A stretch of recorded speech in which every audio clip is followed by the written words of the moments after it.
Hey everybody, it's Jim with Triple J Bricks. Welcome back to another video. Today is another episode of building my old childhood sets, and we have another castle set for you because I was kind of in the castle mood when we built the King Leo's castle in the last episode of this, and today we're going to build an even older set and honestly almost a more near and dear set to my heart, one that I played with a lot, has tons of nostalgia for me, and that is 6082, the Fire Breathing Fortress.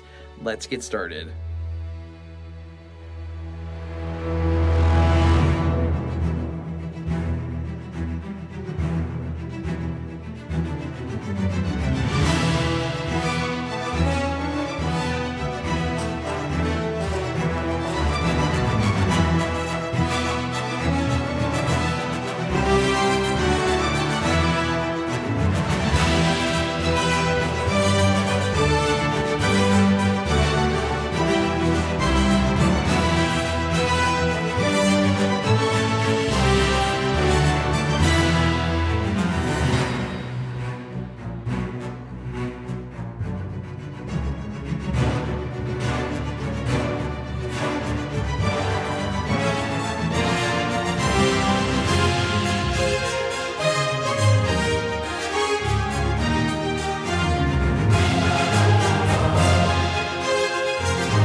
Okay, and here it is, all finished.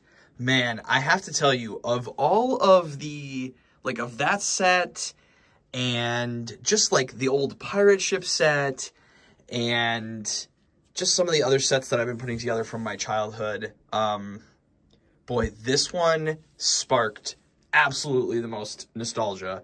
What an awesome set this was. I played with this, I just, every little thing that I was putting together, I just remember, I don't know, not exact memories, but just the visceral sort of feeling of play.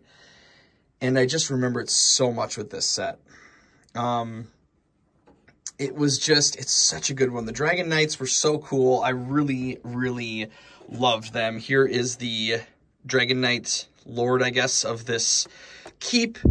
And he's got his army with him. And then there's a wolf pack back there. This wolf pack is the one from this set. I have a couple others, but this is the one from this set. It's, as you can see, he got quite beat up at various times during my childhood. So he's a little worse for wear, but that's okay. Years of play. And then we have, of course, Magisto's there with his little wand and glass orb thing, and then we got a little map there. This set actually has a couple play features. So when I was, it's really funny actually. There's a lot actually going on with this set. It's actually quite involved. It's a fairly simple build, but there is quite a bit of stuff with this. And one of the things that I really never actually used a lot when I would play with the set, so I kind of forgot about this, but there's this mini build of a dragon head, and I totally forgot about this because I never really used it. But if you pull out this lance, the tongue drops down. So there's like a little tiny bit of a play feature with that. This is just on here on a pin, basically. And this can go up and down, of course. There's a little chest in there with some jewels, but the dragon is supposed to be sort of like in there kind of a thing. And they can open it up to release the dragon. I have to say, I was doing the instructions. I was doing the instructions online, and I probably should have switched to the paper ones because there were some steps that were just so hard to spot. I mean, honestly, even like from 1996, 97, I can't remember the exact year this came out, to like 2000 when King Leo's Castle came out, man, the instructions had gotten better and more clear.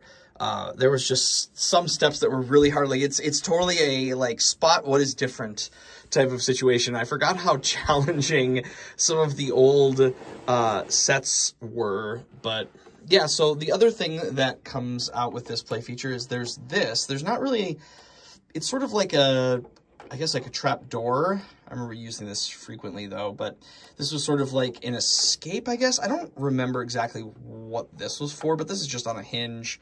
And then I really love these printed elements that come with this printed arch with the dragons on it. That's in really, really good shape. And then this wall panel as well with the dragons just adds a lot to it. And the fact that it's printed was super, super cool.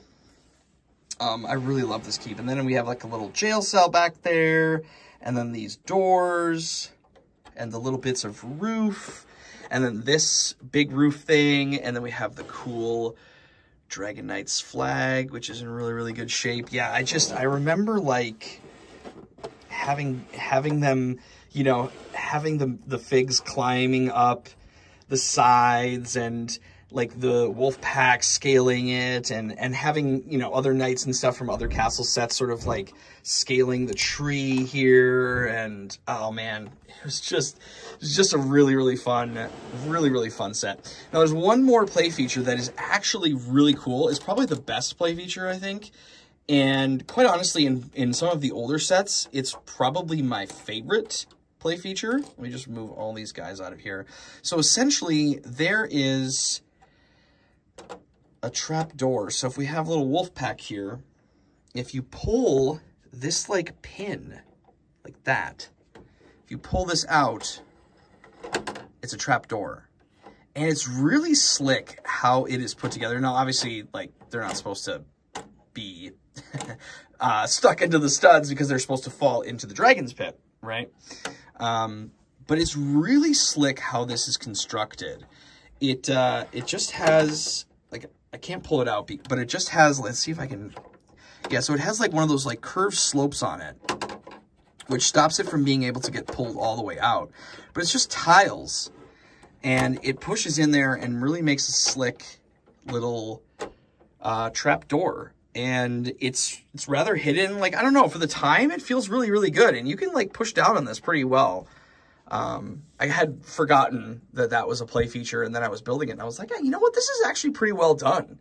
This is a pretty great play feature. But, and of course we have the bushes out front. But yeah, man, the last of my raised base plates, because that's with King Leo's Castle and the Dark Forest Fortress, and this one. This is the final raised base plate and sort of my old vintage castles, at least so far. So I think we're going to pop that one right up in the corner, but I'm super happy with it, and I'm so glad I rebuilt this. And I had all of the parts, which was another amazing, amazing thing. So between these two castles from my childhood, one part was missing. That's pretty good. So I will take it. But yes, I will display this one. And man, yeah, just so many memories. All right, everybody, that's going to do it for this build. Thank you all so much for coming along with me on a little bit of nostalgic journey here with the Fire-Breathing Fortress. Again, absolutely one of my favorite sets growing up. And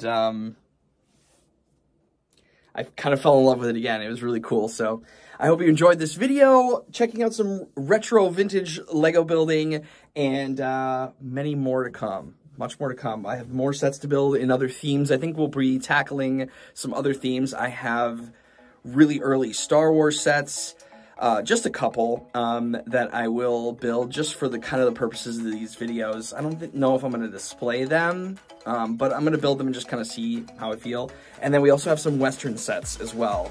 So there's stuff in other themes that we have yet to build. But everybody, thank you again for coming with me on this build journey. I look forward to seeing you in the next one. But remember, until then, keep on building. Jim out!